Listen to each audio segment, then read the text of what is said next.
Good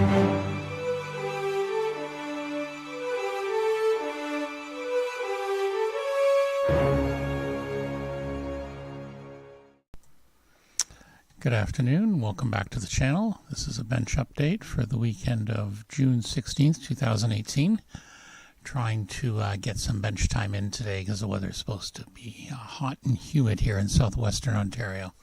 So just give you an update where we are with various things. So this is, you can see below you here, the Franken Porsche, as I've called it. It's pretty well done now. I'm probably going to call it done just out of sheer frustration. Had a few issues with the back spoiler. The finish isn't bad. It's not perfect, but for a first time, I'll take it. Getting the wheels on it proved to be quite challenging, including one part in particular. After many attempts, the front wheel, where it connects to the sway bar, decided to snap on me. So I had to do some surgery there, but all in all, not bad.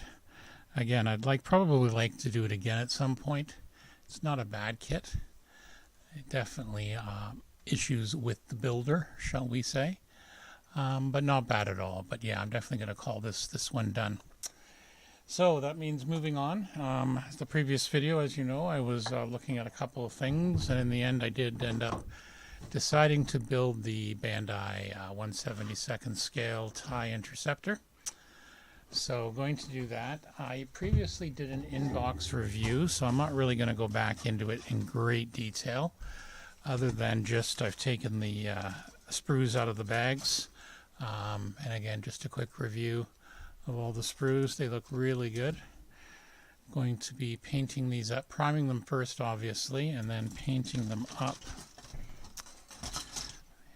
in probably a gray color. I haven't decided yet. You see the idea there. And we have some clear parts there. Back end of the main fuselage there. I see my autofocus is bouncing back and forth. My apologies. So yeah, I'm going to paint this up. I've been reading quite a few reviews on this kit. One thing that'll be interesting is the interior.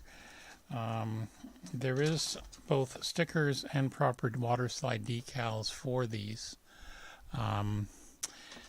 including, if you notice, let me get something to point this out.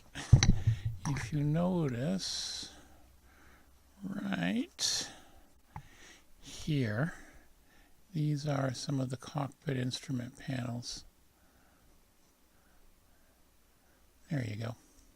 They're very tiny, and I've read on some modeling reviews, these are essentially hidden once the cockpit's all buttoned up. So we'll take a look at that, and we'll see how much we do on that. So we'll see what happens there. Now, the big thing is, when I was doing some research on this, was figuring out the color. Much like Star Trek ships, there seems to be a lot of debate. So I've read some interesting reviews. Some people say you use a mix of white and a RLM gray or something to that effect. I'm probably going to go with something a little bit different. I read another review, and I went down to my local hobby shop.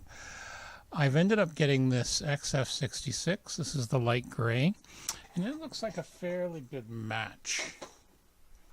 Now, if I get my other color I was looking at, and that is the XF82 Ocean Gray. That also seems like a pretty good match as well. The only thing is, I'm going to be weathering this. There will be some washes and that put on.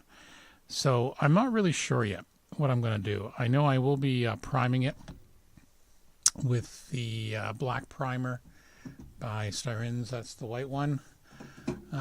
Or I could, of course, use my old standby, which everyone loves to hate, the Vallejo Surface Primer. But in never the case, I'm going to prime these first, and I think I'm going to do a couple of test paints with both these colors just to see what works on it. So this should be a fairly simple build, so I'm hoping to keep people up to date on it as we go forward. And we'll go from there. And as usual, I'll put some build posts up on International Scale Modeler as well as IPMS London. And I'll try and make sure as well to put some in on the blog at blackfriars.ca. So that's it for now. Hope your your building projects and that are going well. And we'll talk to you next time. Thank you and be well.